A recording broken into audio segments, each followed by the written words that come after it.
Boa tarde, meu nome é Ricardo Henrique, sou acadêmico de Medicina e bolsista de iniciação científica do projeto intitulado Mudança no perfil de fragilidade, fatores associados em pacientes em hemodiálise, um estudo longitudinal, orientado pela professora doutora Leda Marig. A fragilidade é uma condição de declínio progressivo da função física com comprometimento de múltiplos sistemas. Existe maior prevalência de fragilidade com a progressão da doença renal crônica, especialmente em estágios avançados. Ela aumenta a vulnerabilidade de desfechos negativos, como mortalidade, hospitalizações e complicações de doenças crônicas. Como justificativo desse estudo, é essencial para detectar mudanças e implementar intervenções precoces. Existem poucas evidências sobre mudanças no perfil de fragilidade ao longo do tempo em pacientes em diálise, e a identificação precoce da fragilidade permite a adoção de medidas preventivas. Quanto aos objetivos, o objetivo primário foi avaliar as transições no perfil de fragilidade em pacientes com doença renal crônica e hemodiálise ao longo de 12 meses, e os objetivos secundários foram investigar associações entre transições no perfil de fragilidade e fatores clínicos, físicos e de qualidade de vida. Quanto à metodologia, trata-se de um estudo observacional e longitudinal, com acompanhamento de 12 meses, com reavaliação. Foi conduzido na unidade do sistema urinário do HU-FJF e no Centro de Tratamento de Doenças Renais de Barbacena. Foi aprovado no Comitê de Ética sob esse número de registro.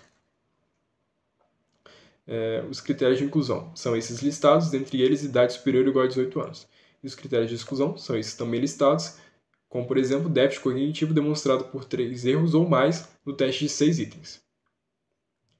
Agora, com relação à classificação quanto à fragilidade, foi utilizado o fenótipo de Friedman modificado, que contempla 5 componentes: força de pressão manual, exaustão, velocidade de marcha, nível de atividade física e perda de peso não intencional no último ano.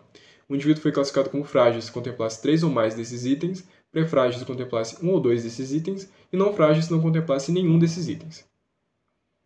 Com relação a como esses componentes foram avaliados, a exaustão foi avaliada pelo componente de vitalidade do questionário SF36, a força de pressão manual foi avaliada pelo dinamômetro de mão, demonstrado na figura à direita, a velocidade de marcha foi avaliada pelo teste de caminhada, demonstrado na figura à esquerda, e a qualidade de vida foi avaliada pelo SF36, e a perda de peso não intencional foi avaliada pelo autorrelato.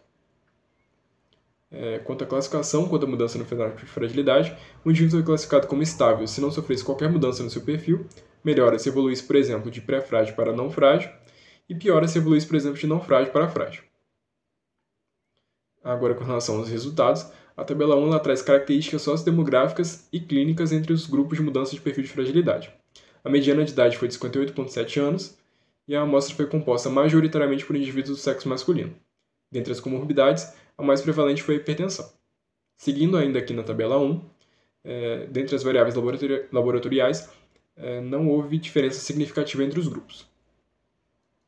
A figura 1 ela traz a incidência da mudança no perfil de fragilidade. 59,6% dos pacientes não sofreram mudança no seu perfil de fragilidade, mas dentre os pacientes que mudaram seu perfil de fragilidade, as mudanças mais prevalentes foram não frágil para pré-frágil, pré-frágil para não frágil e frágil para pré-frágil.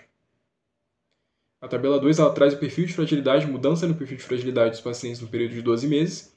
Tanto no basal quanto no de reavaliação, a maioria dos pacientes foi classificada como pré-frágil. Na mudança no perfil de fragilidade agrupada, com os componentes agrupados, houve uma proporção igual de melhora e de piora.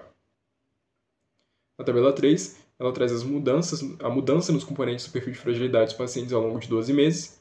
Tanto no basal quanto no de reavaliação, a diminuição do nível de atividade física foi o componente mais prevalente e, entretanto, os 5 componentes não diferiram significativamente entre os dois grupos. Foi realizada a análise de regressão multinomial para as variáveis clínicas, físicas e de qualidade de vida, entretanto não foram observadas associações significativas.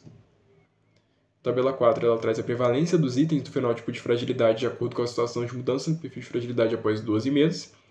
No grupo estável, o componente mais prevalente foi a diminuição do nível de atividade física, assim como no grupo piora. No grupo melhor, o componente mais prevalente foi a redução de força muscular.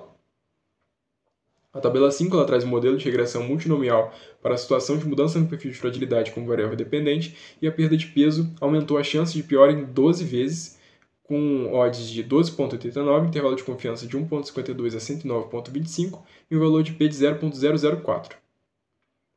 Em conclusão, a maioria dos pacientes avaliados não sofreu mudança no perfil de fragilidade, sendo que a proporção de pacientes que melhoraram e pioraram foi a mesma.